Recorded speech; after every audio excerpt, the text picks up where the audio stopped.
علیہ وسلم کے دین کا سب سے بڑا خادم ہے، پوری دنیا میں اس کا فیض جاری ہے۔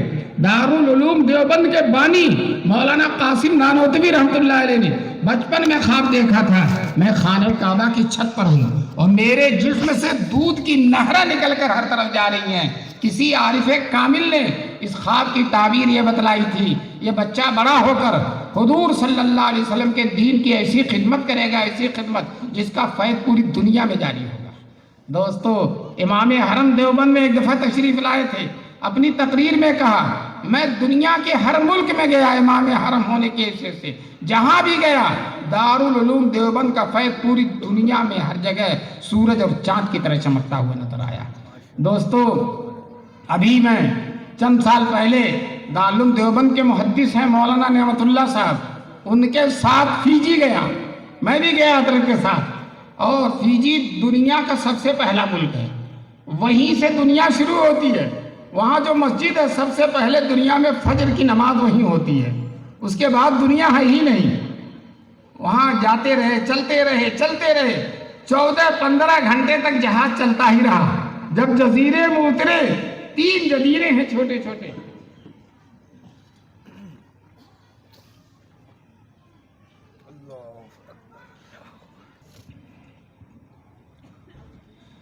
وہاں اترے تو دورے تک کی تعلیم ہو رہی ہے، مدرسہ دورہ بخاری شریف پڑھائی جا رہی ہے۔ ہم نے ان علماء سے پوچھا، آپ لوگ کہاں سے پڑھ کر آئے ہیں؟ کہنے لگے دارالعلوم دیوبند سے پڑھ کر آئے۔ پوری دنیا میں ہر جگہ فیض اس کا ہے۔ انشاءاللہ یہ مدرسہ اور یہ سارے مدرسے جو ہیں قیامت تک باقی رہیں گے، انشاءاللہ ان کو کوئی طاقت ختم کرنے والی نہیں ہے۔ بس ہم مسلمانوں کو اپنے دین کی فکر کرنی ہے، اپنے بچوں کی فکر کرنی ہے، اپنے ایمان کی فکر کرنی ہے، اور اپنے آپ کو رسول پاک صلی اللہ علیہ وسلم کے طریقے پر لانا ہے۔ یاد رکھو، اگر ہم نے حضور جیسی صورت بنا لی، حضور جیسی صورت بنا لی، حضور جیسی صورت کا مطلب یہ نہیں ہے کہ حضور جیسے ہو جاؤ۔ حضور تو اتنے خوبصورت ہیں، اتنے خوبصورت ہیں، اتنے خوبصورت ہیں کہ اس کائنات میں ان سے بڑھ کر کوئی خوبصورت ہوا ہی نہیں، اللہ نے ان سے بڑھ کر کوئی خوبصورت بنایا ہی نہیں۔ حضرت یوسف کا حسن بہت مشہور ہے، لیکن حضور صلی اللہ علیہ وسلم فرماتے ہیں یوسف کا حسن جو ہے صباحت لیے ہوئے ہے اور میرا حسن ملاحت لیے ہوئی ہے۔ صباحت کہتے ہیں بہت اچھا لگے، اور ملاحت کہتے ہیں جس کو کوئی بیان ہی نہ کر سکے۔ ملاحت اس کو کہتے ہیں جس کو کوئی بیان ہی نہ کر سکے۔ دوستو، حضرت عائشہ صدیقہ فرماتی ہیں کہ مصر کی عورتوں نے حضرت یوسف کے دیکھ کر اپنی انگلیاں کاٹ لی تھیں، اگر میرے محبوب صلی اللہ علیہ وسلم کو دیکھتی تو اپنا دل کاٹ لیتی۔ دوستو، حضور کا یہ حسن کا تو جواب ہی نہیں، لیکن صورت شکل ہم اپنی حضور کی طرح بنائیں۔ حضور کے چہرے پہ داڑھی ہے، حضور کے چہرے پہ داڑھی ہے، 1,24,000 صحابہ سب داڑھی رکھتے ہیں، 1,00,000 انبیاء سب داڑھی رکھتے ہیں، چاروں امام داڑھی رکھتے ہیں، جتنے قطب و ابدال گزرے ہیں، خواجہ معین الدین چشتی، نظام الدین اولیاء، نصیر الدین چراغ دہلوی، جنید بغدادی، شبلی، جتنے بڑے بڑے اکابر اولیاء گزرے ہیں، سب کے چہروں پر داڑھیاں ہیں۔ تو ہم مسلمانوں کے لیے بھی ضروری ہے کہ اپنے محبوب رسول پاک صلی اللہ علیہ وسلم کے چہرے کی طرح اپنا چہرہ بنائیں۔ موسیٰ علیہ السلام کے زمانے میں ایک آدمی تھا جو موسیٰ علیہ السلام کی نقل کرتا تھا، جیسے عصا لے کر وہ چلتے تھے ویسے وہ بھی چلتا تھا، جیسا جبہ پہنتے تھے ویسے ہی نقل کرتا تھا، مذاق کرتا تھا۔ جب وہ مر گیا تو اللہ نے فرشتوں سے کہا اسے جنت میں داخل کر دو۔ فرشتوں نے کہا یہ تو تیرے محبوب موسیٰ کا مذاق اڑاتا تھا، ان کی نقل اتارتا تھا، ان کا مذاق اڑاتا تھا۔ اللہ تعالیٰ نے کہا چاہے مذاق ہی میں میرے محبوب کی صورت تو بنا لیا، اور جو میرے محبوب کی صورت بنا لے گا میں اسے جہنم میں نہیں ڈالوں گا۔ تو دیکھو نقل میں موسیٰ علیہ السلام کی صورت بنا لیا، جہنم میں نہیں گیا، جہنم سے بچ گیا۔ تو اب ہم اگر حضور صلی اللہ علیہ وسلم کی صورت بنا لیں، اپنے چہرے پر داڑھی رکھیں جس طرح اس رسول پاک صلی اللہ علیہ وسلم رکھتے تھے، انشاءاللہ ثم انشاءاللہ اگر حضور کے اتباع کی نیت سے حضور کے نقش قدم پر چلنے کی نیت سے، حضور صلی اللہ علیہ وسلم سے محبت کی نیت سے داڑھی رکھو گے، انشاءاللہ اللہ تعالیٰ میدان محشر میں سرخرو رکھیں گے تم کو انشاءاللہ۔ مسلمانوں طے کرو کہ انشاءاللہ ہم اپنے چہروں پہ داڑھیاں رکھیں گے انشاءاللہ، اپنے چہروں پر داڑھیاں۔ نوجوان ہیں جو بوڑھے ہیں وہ ابھی تک داڑھی نہیں رکھے، کب رکھیں گے؟ اچانک انتقال ہو گیا، میدان محشر میں حضور کے سامنے جاؤ گے شفاعت لینے کے لیے اور داڑھی نہیں ہوگی، کتنی شرمندگی ہوگی۔ حدیث میں آیا ہے تحیون کما تموتون، جس طرح سے تم مرتے ہو اسی طرح سے تم کو زندہ کیا جائے گا۔ اس لیے طے کر لو کہ انشاءاللہ ہم داڑھی رکھیں گے۔ ہاتھ اٹھاؤ نوجوانوں، ہاتھ اٹھاؤ کہ انشاءاللہ ہم داڑھی رکھیں گے۔ اسی طرح سے ابھی مولانا کہہ رہے تھے نشہ، شراب ایسی خراب چیز ہے، ایسی خراب چیز ہے، اس کو ام الخبائث کہا گیا۔ اللہ تعالیٰ نے قرآن میں فرمایا انما الخمر والمیسر والانصاب والازلام رجس من عمل الشیطان، شراب، جوا اور اسی طرح سے تیروں سے قسمت طلب کرنا اور آستانوں پر جانا، یہ رجسن گندی چیز ہے، یہ شیطان کا عمل ہے۔ اے مسلمانوں تم اس سے پرہیز کرو، بچو۔ انشاءاللہ ہم طے کریں کہ ہم نشے کی چیز کی طرف نہیں جائیں گے۔ اور شراب جس کے بارے میں رسول پاک صلی اللہ علیہ وسلم نے فرمایا یہ تمام برائیوں کی جڑ ہے۔ شراب پینے والا جھوٹ بولتا ہے، شراب پینے والا زناکاری کی طرف جاتا ہے، شراب پینے والا جھگڑا کرتا ہے، شراب پینے والا نماز کی طرف نہیں جاتا، شراب پینے والا نیکیوں کی طرف نہیں جاتا۔ ایک شراب نے اس کو سارے گناہوں میں مبتلا کر دیا اور ساری نیکیوں سے محروم کر دیا۔ آج ہم کل ہمارے نوجوان شراب کی بوتلیں اس طرح سے ہلاتے ہوئے جاتے ہیں جس طرح سے تھمس اپ کی بوتلیں ہلا رہے ہیں، بڑے ٹھار سے، اور کسی ویران جگہ پر بیٹھ کر اور شراب کی بوتلیں چلتی ہیں، کھیتوں میں بیٹھ کر شراب پی رہے ہیں۔ اللہ تعالیٰ ہماری نئی نسلوں کی حفاظت فرمائے۔ شراب پینے سے عقل ہی ختم ہو جاتی ہے، اور جب عقل ختم ہو جاتی ہے تو انسان کا جوہر ہی عقل تھا وہی ختم ہو گیا، تو انسان اور حیوان دونوں برابر ہو گئے۔ چنانچہ ایسا ہے انسان جو شراب کے نشے میں دھت رہتا ہے، وہ اور جانور میں کوئی فرق نہیں رہ جاتا، اس کی عقل بھی ختم اور جانور کی بھی عقل ختم، اب اس کے اندر جانوروں جیسی بات پیدا ہو جاتی ہے۔ اللہ تعالی ہم سب کو شراب کے نشے سے اور شراب کی لعنت سے اور شراب کی لت سے ہم سب کی حفاظت فرمائے۔ اسی طرح سے آج کل مسلمانوں میں کمانے کا جذبہ تو ہے نہیں، محنت نہیں کرنا چاہتے، سوچتے ہیں بے محنت کے پیسہ مل جائے، سودی کاروبار کر لیتے ہیں۔ اور آج کل بہت سے ٹھگ لوگ ہیں جو میدان میں آئے ہوئے ہیں اور کہتے ہیں تم ممبر بناؤ، تم ممبر بناؤ، تم زنجیر دار، اور ہر ایک کو فائدہ پہنچے گا۔ علماء نے لکھا ہے یہ جو زنجیر دار کمپنیاں تم بناؤ پھر وہ بھی بنائے گا، وہ بھی ممبر بنائے گا، ان میں جتنے بھی جو کما رہے ہیں سب حرام ہے اور سود ہے، ربا ہے، اور جو ہے ناجائز ہے، جوا ہے۔ اللہ تعالی ہم سب کی حفاظت فرمائے، حلال کھانے کی توفیق نصیب فرمائے۔ اللہ نے قرآن میں فرمایا یا ایھا الرسل کلوا من الطیبات واعملوا صالحا، اے رسولو حلال کھاؤ، اچھا عمل کرو گے۔ آج کل لوگ دعا مانگتے ہیں، دعا قبول نہیں ہوتی، اور بہت دعا مانگتے ہیں۔ حدیث میں آیا ہے گرد آلود ہے، بکھرے بال والا، چیخ چیخ کر دعا کرتا ہے، اس کی دعا قبول نہیں ہوتی۔ کیوں؟ اس کا کھانا حرام، اس کا پینا حرام، اس کا لباس حرام۔ جب حرام میں ڈوبا ہوا ہے تو اس کی دعا کہاں سے قبول ہوگی؟ حلال کھاؤ، انشاءاللہ دعا قبول ہوگی۔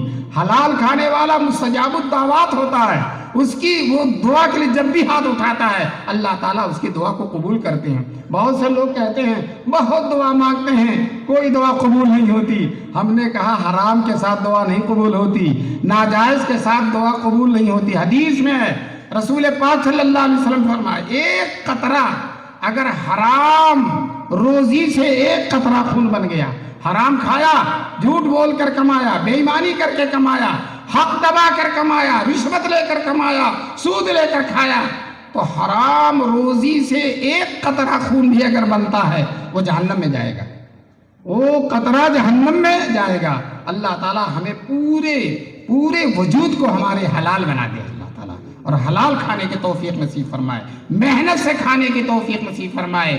دوستو، رات